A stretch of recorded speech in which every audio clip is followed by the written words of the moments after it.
দোসরা ডিসেম্বর বুধবার রাত 8টায় খালেদ মহিউদ্দিন আছে এইচএসপিকে জানিয়ে দিচ্ছি শিরোনাম। মাসে 100 কোটি টাকা জমা শর্ত মানেনি হলমার্ক চেয়ারম্যান জেসমিন, জামিন নিয়ে দুদক আইনজীবীর ভূমিকা প্রশ্নবিদ্ধ।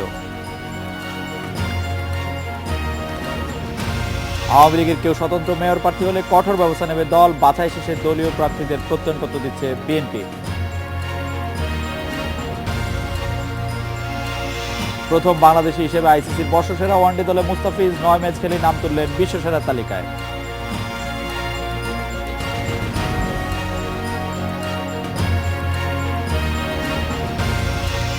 মাসে 100 কোটি টাকা জমা দেওয়ার শর্তে জামিন পেলেও গত 2 বছরের সরকারি কোষাগারে কোনো একটি টাকাও জমা দেননি হলমার্ক গ্রুপের চেয়ারম্যান জেসমিন ইসলাম। এ সময় তার কাছে প্রায় 2,500 কোটি টাকা পাওনা হলেও তা আদায়ে দুর্নীতি দমন কমিশনের তৎপরতা নিয়ে প্রশ্ন উঠেছে। তবে দুদকের আইনজীবী বলছেন, রিটের আদেশের সার্টিফাইড কপি না পাওয়ায় থমকে আছে প্রক্রিয়া। দেশের আর্থিক খাতের সবচেয়ে বড় দুর্নীতির অভিযোগ হলমার্ক গ্রুপের বিরুদ্ধে। আলোচিত ওই মামলায় গ্রুপের চেয়ারম্যান জেসমিন ইসলাম শর্ত সাপেক্ষে জামিন পান 2013 সালে। আদালতের নির্দেশ ছিল তাকে মাসে জমা দিতে হবে 100 কোটি টাকা। এর বিরুদ্ধে উচ্চ আদালতে রিট করেন জেসমিন, কিন্তু তা নাকচ হয়ে যায়। এরপর 2 বছর পেরিয়ে গেলেও কোনো টাকা জমা দেননি হলমার্ক চেয়ারম্যান। তবে এ বিষয়টি এখনও আদালতকে জানাননি দুদকের আইনজীবী। শর্ত ভঙ্গের দায়ে জেসমিন ইসলামকে গ্রেপ্তারেও আইনি কোনো উদ্যোগ নেওয়া হয়নি। আইনগত প্রয়োজনীয় ব্যবস্থা গ্রহণ করার জন্য মহামান্য হাইকোর্ট নির্দেশ দিয়েছেন। আমরা এখন মহামান্য হাইকোর্টে কোনো কপি পাই নাই। মহামান্য হাইকোর্টের কি ডিরেকশন, এখন সেই জন্য আমরা কোনো কাগজপত্র পাই নাই। ফৌজদারি মামলাতে যে বেনিফিটগুলি পাচ্ছে আসামিরা, কিছু টেকনিক্যাল বেনিফিট পায়, এটা কিন্তু প্রসিকিউশনের কারণে, কিছু ভুলের কারণে, গাফিলতির কারণে। প্রসিকিউশন যদি গাফিলতি না থাকে, প্রসিকিউশন যদি খুব ভিজিলেন্ট থাকে, আমার মনে হয় না এই মামলায় আমাদের প্রসিকিউশনের পক্ষে মামলা প্রমাণ করতে তেমন কোনো অসুবিধা হবে। জামিনের শর্ত ভঙ্গের বিষয়টি আদালতকে অবহিত না করার ঘটনা আইনজীবীর দক্ষতাকে প্রশ্নবিদ্ধ করে, এমনটাই বললেন অ্যাটর্নি জেনারেল। কোনো আইনজীবী যদি এই বিষয়টি আইন শৃঙ্খলা বাহিনীর কাছে না পেশ করেন বা তাদের কাছে না রেফার করেন বা তাদের গোচরে না আনেন, তাহলে নিশ্চয়ই বলবো সে আইনজীবীর অদক্ষতা। এটা আলোচিত এই মামলাটি মহানগর আদালত থেকে দুদকের জন্য নির্ধারিত আদালতে এখনও স্থানান্তর করা হয়নি। সোনালী ব্যাংক থেকে 3,000 কোটি টাকার বেশি অর্থ আত্মসাতের ঘটনায় হলমার্ক গ্রুপের চেয়ারম্যান জেসমিন ইসলাম, ব্যবস্থাপনা পরিচালক তানভীর আহমেদ সহ 17 জনের বিরুদ্ধে 11টি মামলা করে দুদক। জান্নাতুল ফেরদাউস তানভী, ইন্ডিপেন্ডেন্ট নিউজ, ঢাকা। দুর্নীতি দমন কমিশনের আইনজীবী অ্যাডভোকেট খুরশিদ আলম খান আছেন আমাদের সঙ্গে। অ্যাডভোকেট খুরশিদ আলম খান, মাসে 100 কোটি টাকা জমা দেওয়ার শর্তে জামিন পেলেও গত 2 বছরের সরকারি কোষাগারে 1টি টাকাও জমা দেননি হলমার্ক গ্রুপের চেয়ারম্যান জেসমিন ইসলাম। বিষয়টি এখন পর্যন্ত আপনারা আদালতের নজরে আনেননি কেন?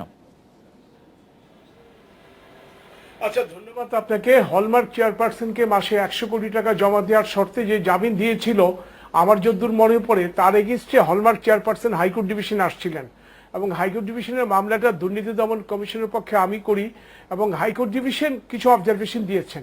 কিন্তু আমার যদ্দূর মনে পড়ে ওই 100 কোটি টাকা জমা দেওয়ার শর্ত, সেটা হাইকোর্ট বাতিল করেনি, সেটা সেশন জাজের অর্ডারটা মানে অ্যাফার্মই আছে। এখন এটা আসলে আদালতের দৃষ্টি আকর্ষণ করতে হবে। দুর্নীতি দমন কমিশনের আইনজীবীর উচিত আদালতের দৃষ্টি আকর্ষণ করে মহানগর সেশন জাজ যে রায় দিয়েছেন মাসে 100 কোটি টাকার শর্তে, সেই আদেশটার প্রতি দৃষ্টি আকর্ষণ করা। এখন আপনি জানেন হলমার্কের মামলার সর্বশেষ অবস্থা, এটা চার্জ ফ্রেমিংয়ের হিয়ারিং চলছে, শুনানি চলছে। এই শুনানিটা এখনো পাঠাট, পরবর্তী শুনানি আগামী জানুয়ারি মাসে। এখন দুর্নীতি দমন কমিশনের আইনজীবীর উচিত হবে যেই আদেশটার বেসিসে মহানগর দায়রা আদালত ওনাকে 100 কোটি টাকা দেওয়ার শর্তে জামিন দিয়েছিলেন, সেই আদেশটা যে হাইকোর্টে এখনো মডিফাই করেনি, সেই আদেশটা যে এখনো বহাল আছে, এইটা মহানগর দায়রা জজের আদালতের নজরে আনা। এখন এই নজরে আনার দায়িত্ব প্রসিকিউশনের, মানে আমাদের দুর্নীতি দমন কমিশনের আইনজীবীদের।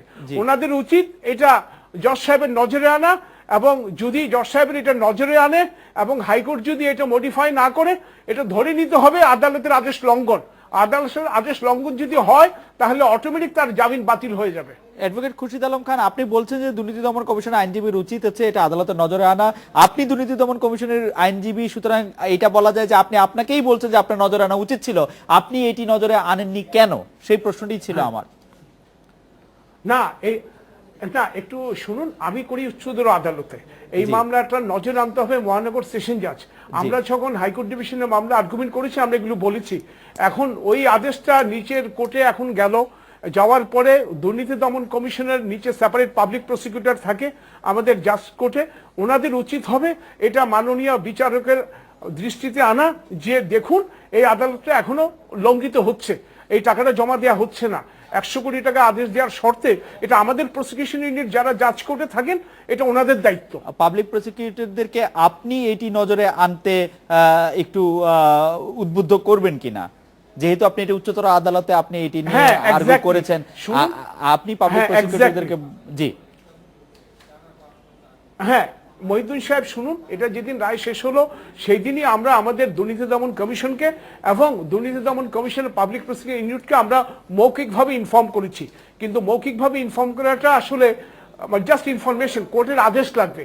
যতক্ষণ পর্যন্ত কোর্টের আদেশ না পাবে ততক্ষণ পর্যন্ত উনি কোনো অ্যাপ্লিকেশন দিতে পারবে না। অ্যাপার্ট ফ্রম দ্যাট আমি টাইম টু টাইম আমাদের প্রসিকিউশন ইউনিটকে বলেছি যে এটা আপনারা আদালতের নজরে আনেন।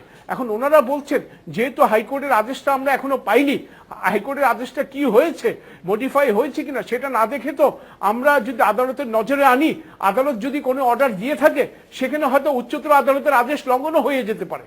এটাই হলো আসলে ইটস এ কমিউনিকেশন গ্যাপ।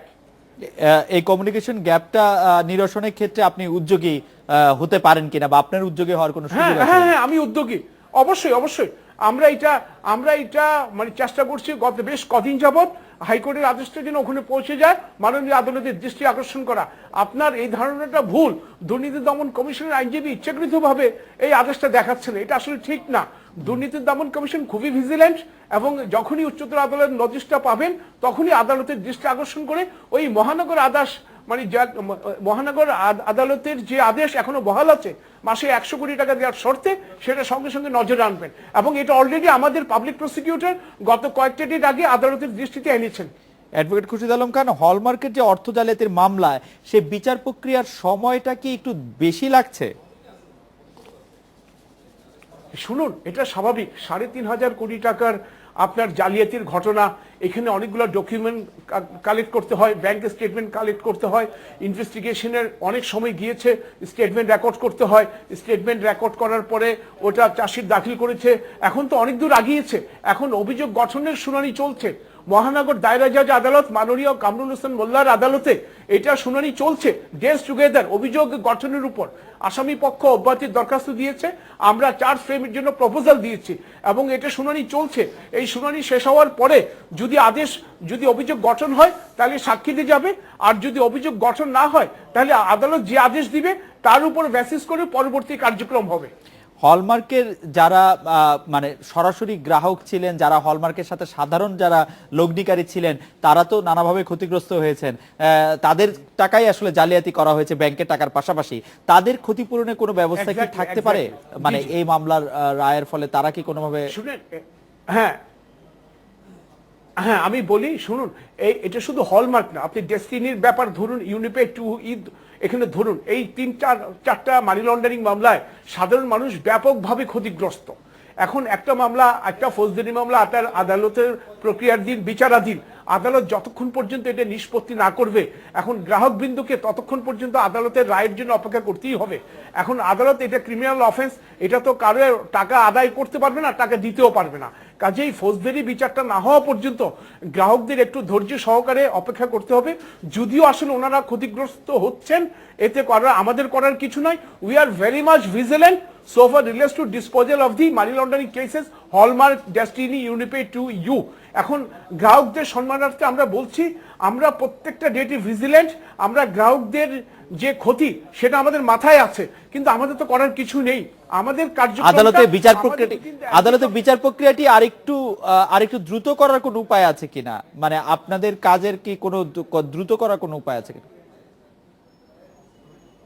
আপনি শুনুন, আমরা প্রত্যেকটা ডেটে হিয়ারিং এর জন্য রেডি থাকি। যখনই আসামি পক্ষ একটি দরখাস্ত দেয় তখন আমরা গুরুত্ব সহকারে আপত্তি দিই, এবং আপত্তি দেওয়ার সত্ত্বেও অনেক সময় মাননীয় আদালত আপত্তি আমাদের মানে আমলে নিয়ে খারিজ করে দেন, অনেক সময় ওনাদেরকে সময় দেন। আর চার্জ হিয়ারিং চলছে আজকে বেশ কয়েকদিন যাবত। আপনি দেখুন আমাদের সুপ্রিম কোর্টের উচ্চতর আদালতে বিজ্ঞ সিনিয়র আইনজীবীরা এটা নিম্ন আদালতে আর্গুমেন্ট করছেন, কাজেই ওনাদের আর্গুমেন্টের তো আমাদের রিপ্লাই দিতে হচ্ছে।